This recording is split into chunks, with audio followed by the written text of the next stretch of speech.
Le 17 septembre 1956, la famille Watt est éliminée en pleine nuit à leur domicile à Glasgow, en Angleterre. Quelques années plus tard, le même sort sera réservé à la famille Smart et vous allez découvrir dans cette vidéo leur histoire vraie et flippante.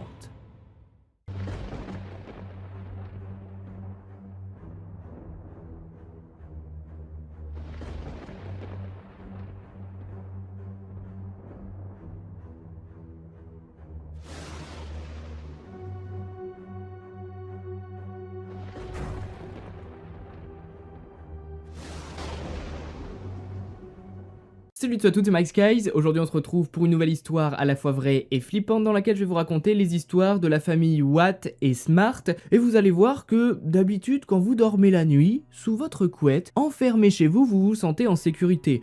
Bien après avoir regardé cette vidéo, ce sera plus du tout le cas. Et d'ailleurs cette fois-ci je vous ai écouté. Si vous voulez connaître la vraie fin, ce qu'il s'est réellement passé et qui a fait tout ça, vous allez découvrir tout ça dans cette vidéo, eh bien restez à la fin parce que cette fois-ci, il y a une vraie fin. Comme d'habitude, le Utip est en description, bien évidemment je le répète, mais la démonétisation, etc. c'est chiant, il n'y a que le Utip qui me permet d'avoir un peu de revenus vis-à-vis des HVF, donc si vous aimez les vidéos, n'hésitez pas à venir me soutenir, n'hésitez pas à me follow sur Instagram, et on est parti. 16 septembre 1956, famille Watt. Notre histoire débute le 16 septembre 1956, cette fois-ci nous sommes à Glasgow en Écosse, et c'est une journée comme une autre pour la famille Watt qui est composée de Marion, la mère de famille qui a 45 ans, sa sœur Margaret qui a 41 ans et la fille de Marion qui s'appelle Vivienne et qui a 16 ans. Le père de famille qui s'appelle William est quant à lui en vacances, seul, près d'un lac à 2 heures de route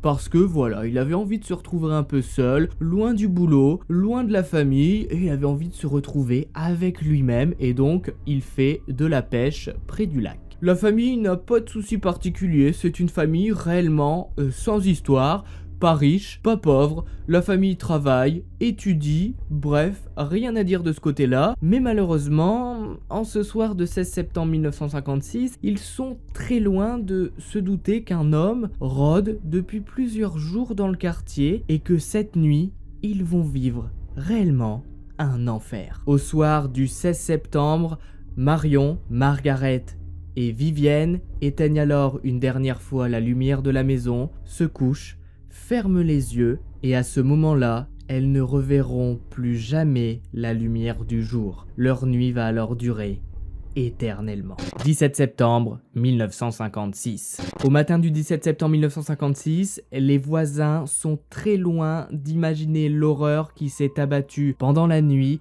dans la petite maison en briques rouges des Watt, mais vous inquiétez pas, ils vont très rapidement le découvrir puisque généralement il y a un voisin assez âgé qui s'amuse tôt le matin à faire un peu le tour du quartier, voilà, pour marcher. Et en ce 17 septembre, on est donc lundi et ce voisin normalement a l'habitude de croiser Vivienne qui part à l'école. Mais aujourd'hui, il ne l'a pas croisée. Il passe alors devant la maison sans réellement faire attention. Sauf que lorsqu'il se retourne pour terminer son trajet et rentrer chez lui, il se rend alors compte que la porte de la maison familiale des Watt est alors grand ouverte. Pourtant, il est assez tôt, il est aux alentours de 7h30, 8h du matin. Pourquoi Madame Watt aurait laissé sa porte grande ouverte? En plus, il s'entend bien avec Marion, la mère de famille, donc il décide de rentrer dans la cour. Il arrive au niveau de la porte ouverte et il toque en disant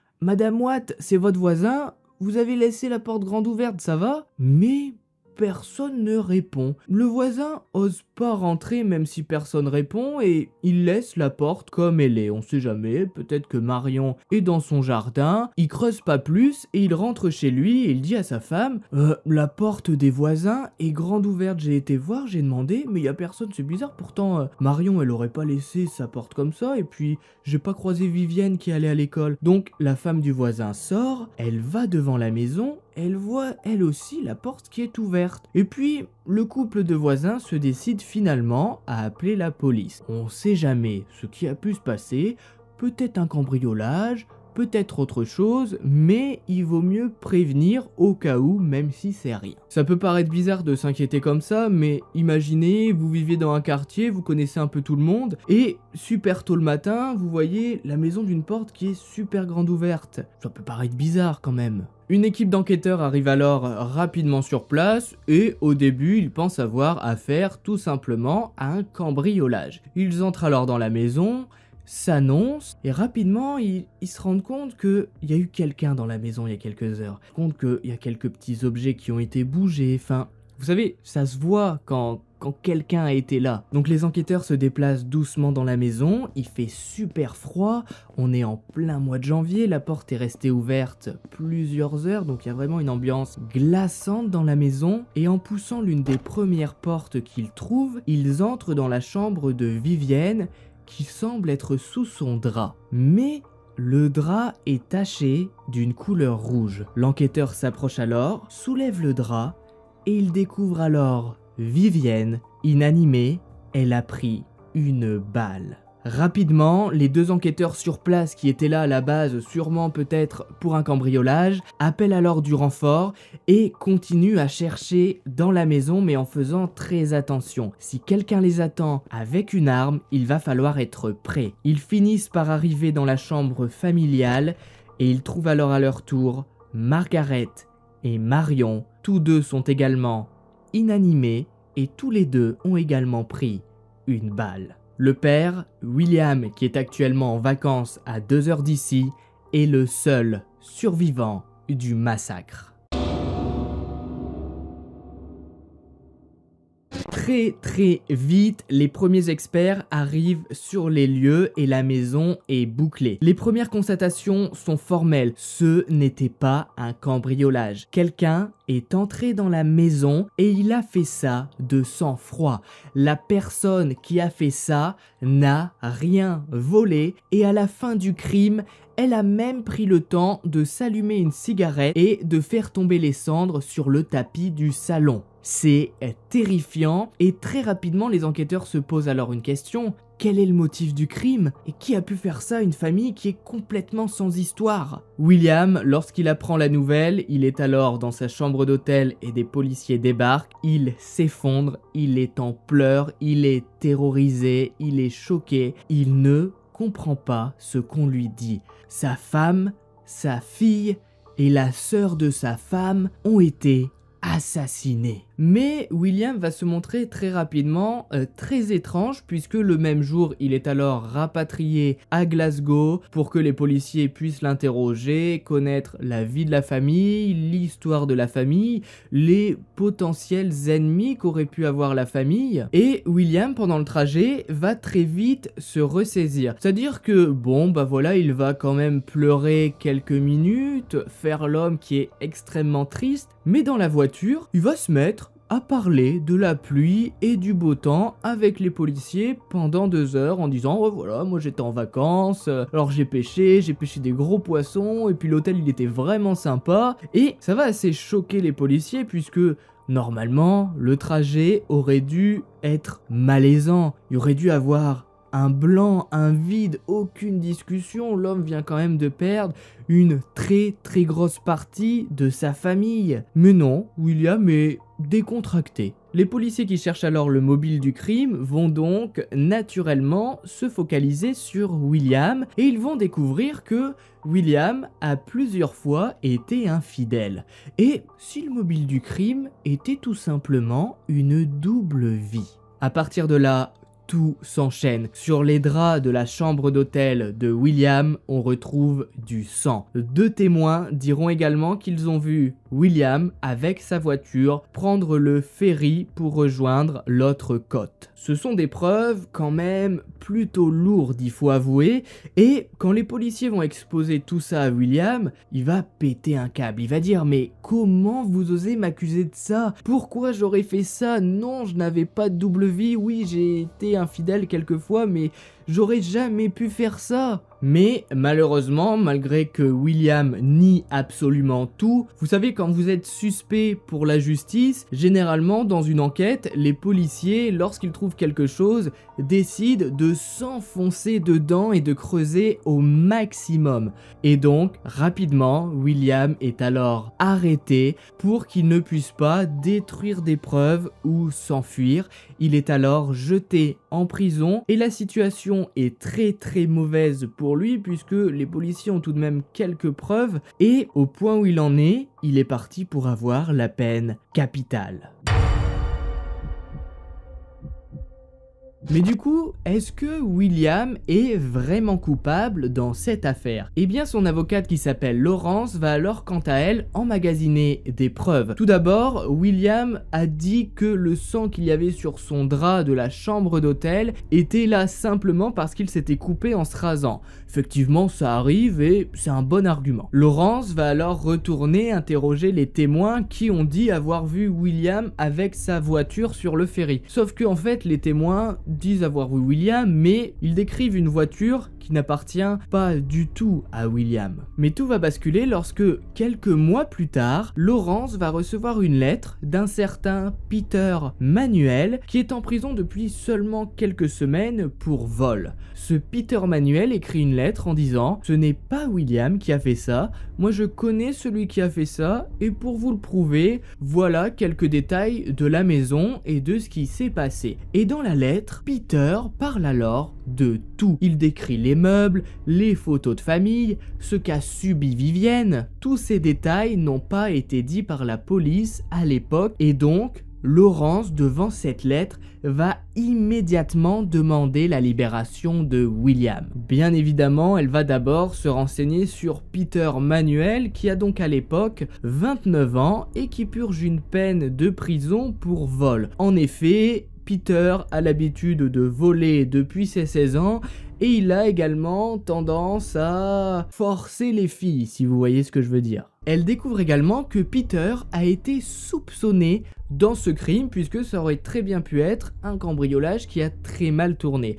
Mais les policiers, ça, ne l'avaient absolument pas dit à Laurence. Bref, William finit alors par sortir de prison et il est innocenté après 67 jours passés derrière les barreaux. Il sort donc de prison en décembre 1956 et Peter, quant à lui, sortira en novembre 1957 et malgré sa lettre qui donne tous les détails de ce qui s'est passé, il ne sera pas réinterrogé par la police. Laurence, l'avocate, va alors organiser une rencontre entre William, le père de famille, et Peter, l'homme qui a écrit la fameuse lettre. Vous imaginez bien que William accepte, mais il est assez stressé. Il veut bien évidemment savoir qui a fait ça, pourquoi. Que s'est-il passé? Cette rencontre va être un enfer pour William puisque Peter va tout simplement dire au début que c'est un certain Charlie qui a commis le crime. Et Peter va alors enchaîner en donnant encore plus de détails sur ce qu'il s'est passé. Il va décrire à William ses meubles, ses tapis, ce que portait sa fille, ce qu'il y avait dans l'armoire de sa fille, quels vêtements portait Marion au moment des faits. Il va étaler tous ces détails pendant plusieurs minutes et réellement, en face de lui, William se décompose et la conversation s'arrête alors au moment où William le regarde droit dans les yeux et lui dit « Mais c'est toi qui as fait ça. C'est toi le coupable. Tu aurais pas pu connaître autant de détails.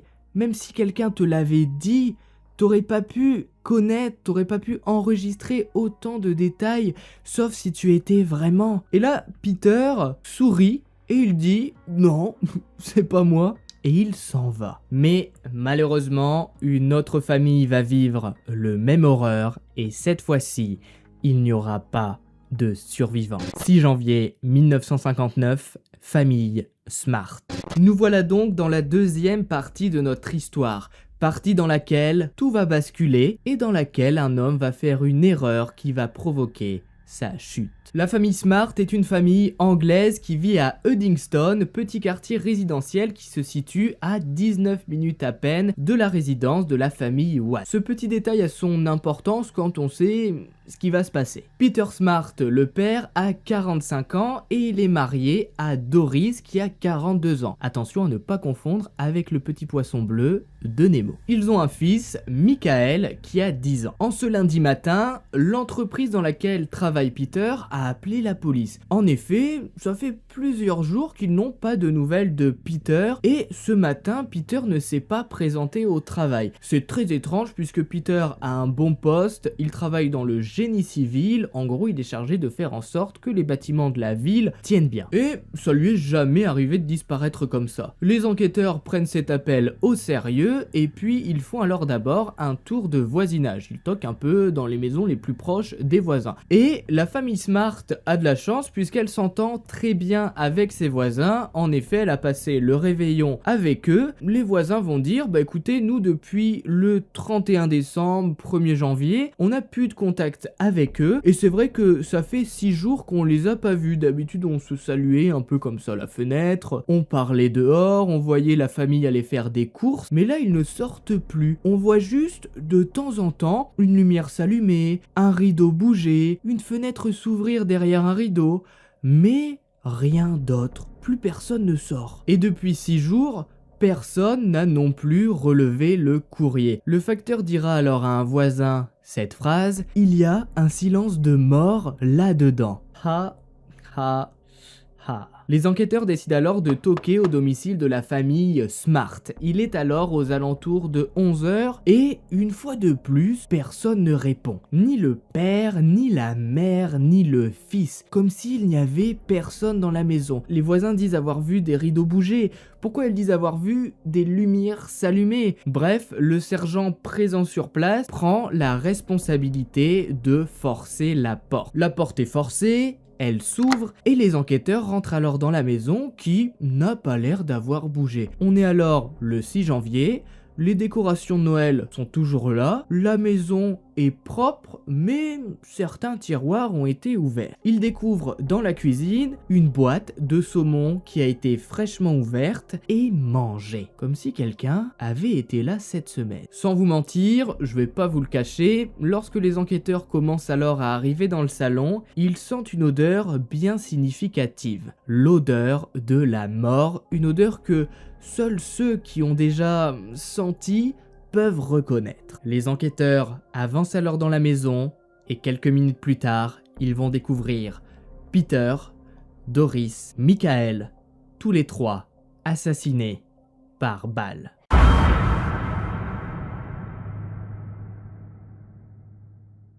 Ils sont là depuis une semaine, selon les experts. Et en apprenant ça, les enquêteurs qui sont entrés dans la maison et les voisins comprennent alors immédiatement que ça voudrait dire que la personne qui a fait ça a campé dans la maison pendant une semaine. Il a pris la peine d'allumer la lumière, de bouger des rideaux, il a également volé un peu d'argent, on en parle juste après. Il a aussi mangé dans la cuisine pendant une semaine alors que toute la famille était à l'étage. Et petite précision, il a même pris la peine de nourrir le chat. C'est un criminel avec un petit cœur. L'enquête débute alors et comme pour la famille Watt, la famille Smart n'avait pas d'ennemis. Ils sont rentrés du réveillon du Nouvel An vers 2h30 du matin chez eux et personne ne les a plus jamais revus. Les enquêteurs découvrent alors dans la maison un reçu de banque. En effet, Peter, quelques jours avant le réveillon, avait tiré une grosse somme d'argent pour mettre un peu de côté pour des futures vacances. Ces billets, par chance, sont des billets neufs qui ont donc des chiffres significatifs qui sont assez facilement traçables.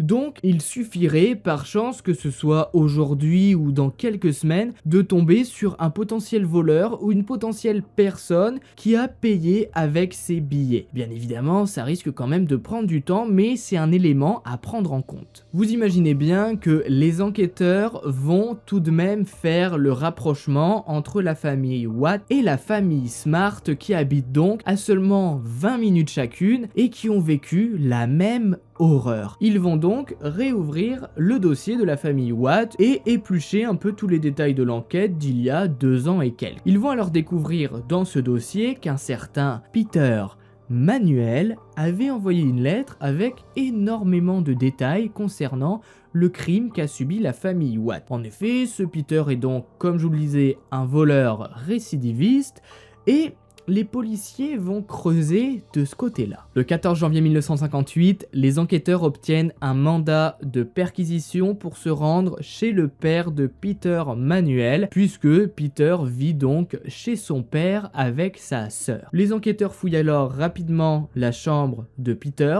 Ils découvrent des objets volés, ce qui veut dire que Peter a continué à voler, et ils découvrent également plusieurs liasses de billets appartenant à la famille Smart. Le lien entre Peter et la famille Smart est alors établi seulement quelques jours après le crime. Et les enquêteurs vont alors faire une petite technique assez simple mais qui va très bien marcher. En effet, ils ont perquisitionné donc la maison du père et les billets sont chez le père. Ils vont donc mettre les menottes au père de Peter, l'emmener au commissariat et le mettre en prison. Lorsque Peter Manuel va apprendre que son père a été jeté en prison pour quelque chose que lui a fait, il va écrire une lettre et tout avouer. Et il va avouer beaucoup puisque Peter est en réalité un tueur en série. Il avouera d'abord l'assassinat d'Anne, retrouvé en janvier 1956 dans un terrain de golf. À cette époque, il avait déjà été suspecté, mais son père lui avait fourni un faux alibi. Il avouera également le meurtre de la famille Watt qu'il a choisi au hasard en pleine nuit alors qu'il était en libération conditionnelle. Il dira qu'il a eu une pulsion, il était armé, il est rentré dans cette maison, il a fait ce que je vous ai décrit, et puis il a mangé un petit truc et il est parti. Il s'en est pris ensuite à Isabelle Cook, son corps à l'époque n'avait jamais été retrouvé, et Peter, en bon samaritain, va emmener les policiers jusqu'à son corps.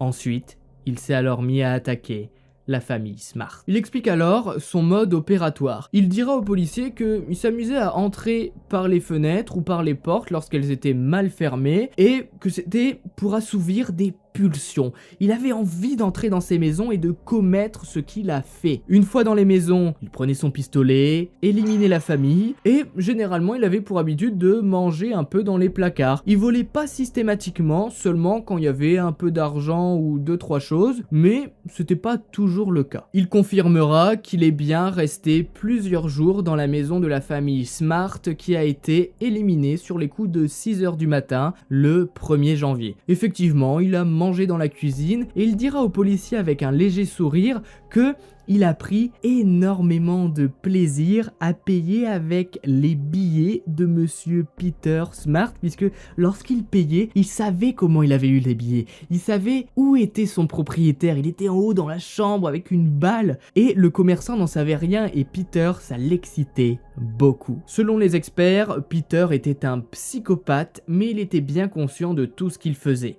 Il sera alors condamné à la peine capitale et exécuté le 11 juillet 1958.